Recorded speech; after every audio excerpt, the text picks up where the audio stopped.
আজ আমার প্রেম বিচ্ছেদের ৫ম বর্ষ পূর্ণ হলো।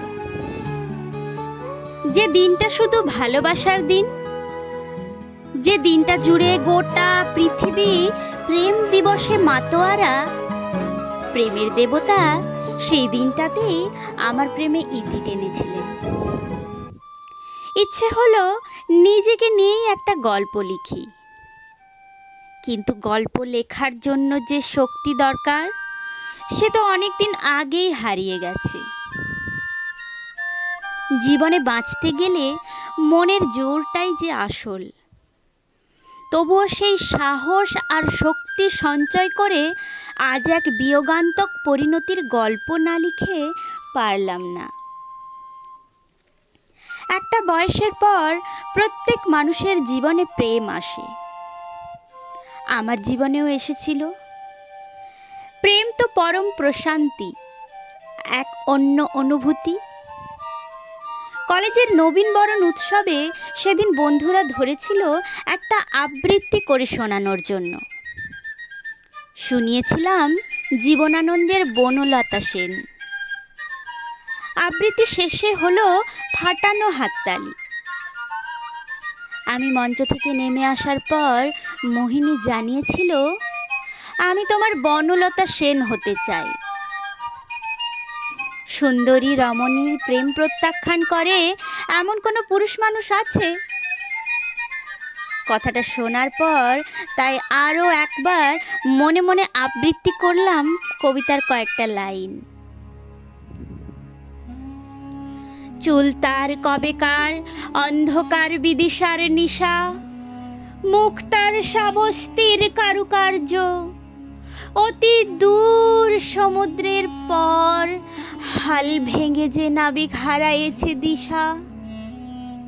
সবুজ ঘাসের দেশ যখন সে চোখে দেখে দারুচিনি দ্বীপের ভিতর, তেমনি দেখেছি তারে অন্ধকারে। বলেছে সে, এতদিন কোথায় ছিলেন? পাখির নীড়ের মতো চোখ তুলে নাটোরের বনলতা সেন। আমি প্রথম থেকেই একটু বেশি কথা বলি। চুপচাপ থাকাটা আমার স্বভাব বিরুদ্ধ। সহজেই মিশে যেতে পারতাম। কলেজে ওঠা, প্রথম বর্ষ, প্রথম প্রেম। মোহিনীর প্রেম প্রস্তাবকে সাদরে গ্রহণ করলাম। কলেজে যে ছেলেটাকে সবাই ভালো ছেলে বলে জানতো, পড়াশোনা ছাড়া যার অন্য জগৎ নেই, সেই ছেলেটা কিনা প্রেম করছে। আসলে মাধ্যমিক, উচ্চ মাধ্যমিক সবেতেই এক দুর্দান্ত রেজাল্ট আমার। তার উপর ফিজিক্স অনার্স নিয়ে কলেজে ভর্তি হয়েছি। ওদিকে মোহিনী আর্টসের স্টুডেন্ট, বাংলা অনার্স। সবার কাছেই আমি যেন এক অবাক জিজ্ঞাসা। আমার জগৎ তখন মোহিনীময়। আসলে প্রেম কি জিনিস তা খাই না মাখে সে সম্বন্ধে আমি একেবারেই অনভিজ্ঞ ছিলাম। প্রেমকে জানার জন্য, বোঝার জন্য বোধহয় প্রেম করতেই হয়। তাই ফিজিক্সের মতো বিষয় যেখানে পড়াশোনা করাটা বড্ড বেশি জরুরি, তা যে কিভাবে গৌণ হয়ে গেল বুঝতে পারলাম না। আমার আচার আচরণে এক অস্বাভাবিক পরিবর্তন। আমি তো প্রেমে মজেছি। পড়াশোনার প্রতি সে আগ্রহটা আর দেখাই না, যতটা দেখায় প্রেমের জন্য। আসলে মোহিনী জীবনে আসার পর থেকে আমার জীবনটাই যেন বদলে গেল। এতটাই ভালোবেসে ফেললাম যেন তাকে চোখে হারাই। যত দিন যায় সম্পর্কের গভীরতা তত বাড়তে থাকে। মোহিনী সবসময়ই চাইতো আমি তাকে যেন বেশি সময় দিই, নইলে ঝামেলা বাঁধত। আমিও মোহিনীকে হারাবার ভয়ে কোনো ঝামেলাই পছন্দ করতাম না, তাই টাইমটা ওকে বেশিই দিতাম। এমনই হয়ে গেল, নিজের যত বন্ধু বান্ধব আছে তাদের সাথেও যোগাযোগটা কমে গেল। কারণ মোহিনী পছন্দ করতো না আমি তাদের সঙ্গে যোগাযোগ রেখে চলি। সম্পর্ক আস্তে আস্তে এভাবেই এগোতে লাগলো। যে ছেলেটা নিজের কেরিয়ার ছাড়া কিছু ভাবতে পারতো না, সেই ছেলে নিজের চাওয়া পাওয়া অপেক্ষা বেশি গুরুত্ব দিতে শুরু করলো মোহিনীর চাওয়া পাওয়াকে। কারণ মোহিনী সেটাই চায়। যে কজন বান্ধবীর সাথে সামান্যটুকু কথা বলতাম, তাদেরকে দেখলেই এড়িয়ে যেতাম, এই বুঝি মোহিনী দেখে ফেলে। বান্ধবীর সাথে কথা বলা মানেই হয়তো তাদের সাথে রিলেশন। এই অহেতুক সন্দেহ মোহিনীর মনে উৎপাত করত। তাই নিজে থেকেই এক প্রকার কথা বলা বন্ধ করে দিলাম। নিজের স্বাধীন চিন্তা ভাবনার জগৎ থেকে পুরো বিচ্ছিন্ন হয়ে গেলাম মোহিনীর জন্য। অনেক কিছুই ত্যাগ করতে হলো। মোবাইল ফোনে ঘন্টার পর ঘন্টা কথা বলতাম ওর সাথে, এমনকি রাতে কথা বলতে বলতে মাঝে মাঝে ভোরও হয়ে যেত। সব থেকে বড় কথা, ইচ্ছা না হলেও কথা বলতে হবে। কারণ যেহেতু আমি তাকে ভালোবাসি, তাই সমস্ত টাইমটাই ওকে দিতে হবে। কথা না শুনলে রাগারাগি, 2-3 দিন কথা বলা বন্ধ। আমি সেই প্রেমিক পুরুষ যে বিরহ জ্বালা একেবারে সহ্য করতে পারতাম না। দোষ করলেও সরি বলতাম, আর দোষ না করেও সরি বলতাম। তখন এগুলোই স্বাভাবিক মনে হতো এগুলোই হয়তো ভালোবাসা। ভালোবাসলে এই অধিকারগুলো ফলানো যায়, এটাই বুঝতাম তখন। এইভাবেই চললো বছর 3। গ্র্যাজুয়েশন কমপ্লিট করলাম দুজনেই। ও ভালো রেজাল্ট করলো, সে তুলনায় আমার রেজাল্ট ততটা ভালো হলো না। আমার রেজাল্ট খারাপ হওয়ায় আমার দুঃখ নেই, মোহিনী তো ভালো রেজাল্ট করেছে, তাতেই আমি খুশি। মোহিনীর প্রতি আমি আরো বেশি কেয়ারিং হয়ে উঠলাম। প্রেমিক হিসেবে আমি সব সময়ই চাইতাম ওর মন জয় করতে। বুঝতাম কাউকে ভালো রাখার নামই হয়তো ভালোবাসা। ক্যালকাটা ইউনিভার্সিটিতে রেগুলার MA তে চান্স পেয়ে চলে গেল মোহিনী, আর আমি ডিস্টেন্সে MSc তে অ্যাডমিশন নিলাম। ওর কিভাবে ভালো রেজাল্ট হবে সেটা সর্বদাই মাথায় ঘুরপাক খেত। তাই নোটস বইপত্র আমি জোগাড় করে দিতাম। ওর আরো ভালো রেজাল্ট হোক, এটাই চাইতাম। ভালোবাসার মানুষকে জেতানোর মধ্যে থাকে যে ভালোবাসা। এইভাবে প্রেম, ভালোবাসা, ঝগড়া, সন্দেহ নিয়ে কিভাবে যে 6টা বছর কেটে গেল বুঝতেই পারলাম না। এতদিন পর্যন্ত সব ঠিকঠাকই ছিল। এরপর থেকে শুরু হলো জীবনের দ্বিতীয় ইনিংস, একটা অন্য অধ্যায়ের সূচনা। পরিবর্তন লক্ষ্য করলাম মোহিনীর মধ্যে। শুরু হলো ইগোর লড়াই। আমার থেকেও ওর ভালো রেজাল্ট, বিএড কমপ্লিট করে এমএড করছে, আর আমি প্রেমিকার মন জয় করতে প্রেমের পেছনে দৌড়াচ্ছি। কারণ ভালোবাসার থেকে যে বড় কিছু নেই। আর ওদিকে মনের টানটা আর ততটা কাজ করে না মোহিনীর।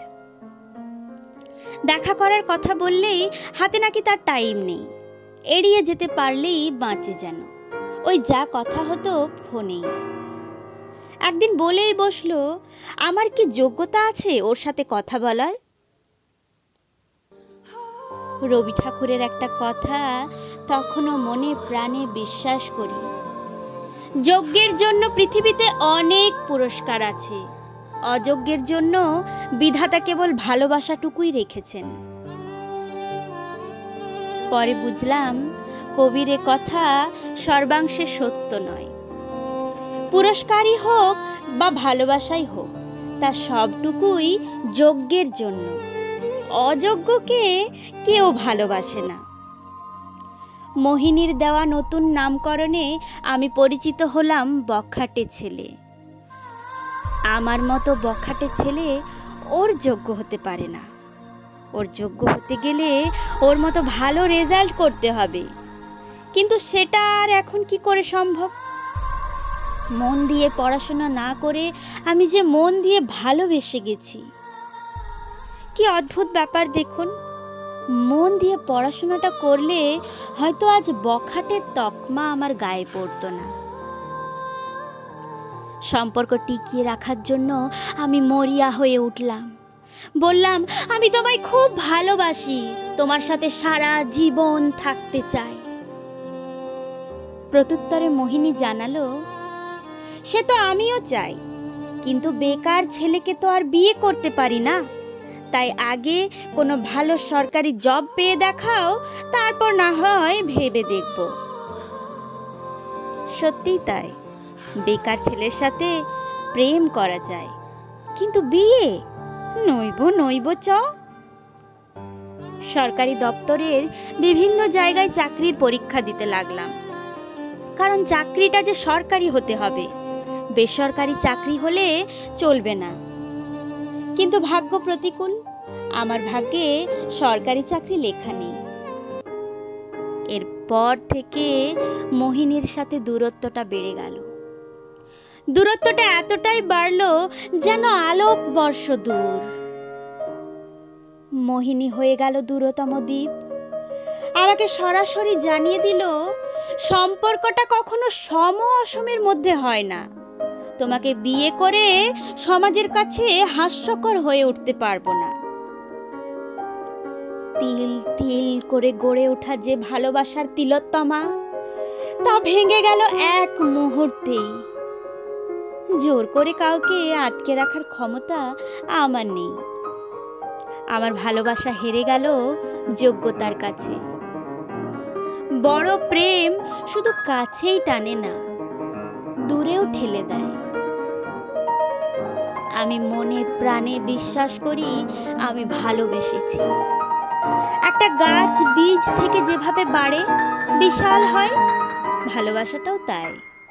আস্তে আস্তে যত্নে বাড়তেই থাকে।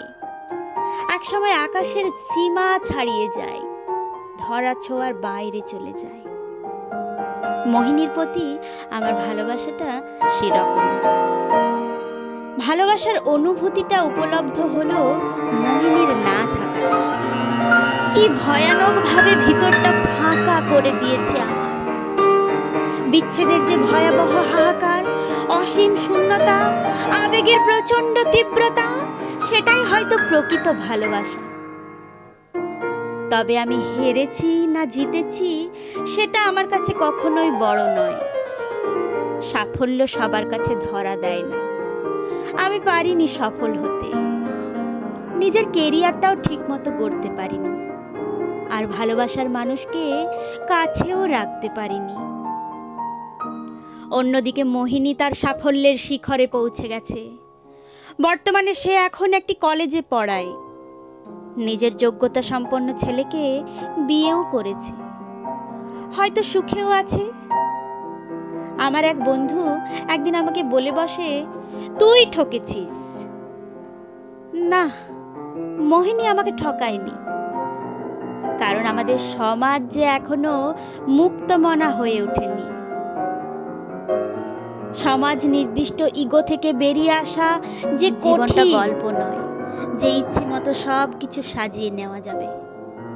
বাস্তবটা বড় কঠিন। সত্যিটা নির্মম হলেও সেটাকেই মানতে হয়। মোহিনী আমার জীবনে না থাকলেও তার জীবনে আমার ভালোবাসা সবটুকুই থাকবে, আর আমি তাতেই খুশি। আজ 5 বছর অতিক্রান্ত। বিচ্ছেদের আঘাতটা এসেছিল আজকের দিনেই। যে কোনো বিচ্ছেদ দুঃখজনক, আর তা কষ্টদায়কও বটে। প্রথম সে ক্ষত দগদগে ছিল। এখন হয়তো সে ক্ষতটা সেরেছে, কিন্তু সে ক্ষতের দাগ চিরকাল থাকবে। তা কাউকে দেখাবার নয়, চিৎকার করে কাউকে বলতে পারি না সে কষ্টের কথা, কারণ আমি যে ছেলে, তাই চোখে জল আসাটা স্বভাব বিরুদ্ধ। তাই কষ্টগুলো পুঞ্জীভূত থাকুক নিজের মধ্যে। নাইবা যোগ্য হলাম, তবুও আমার ভালোবাসা আমার অহংকার। যা কিছু কষ্ট তা থাকুক শুধু নিজের, যা একান্ত ব্যক্তিগত। যা একান্ত ব্যক্তিগত।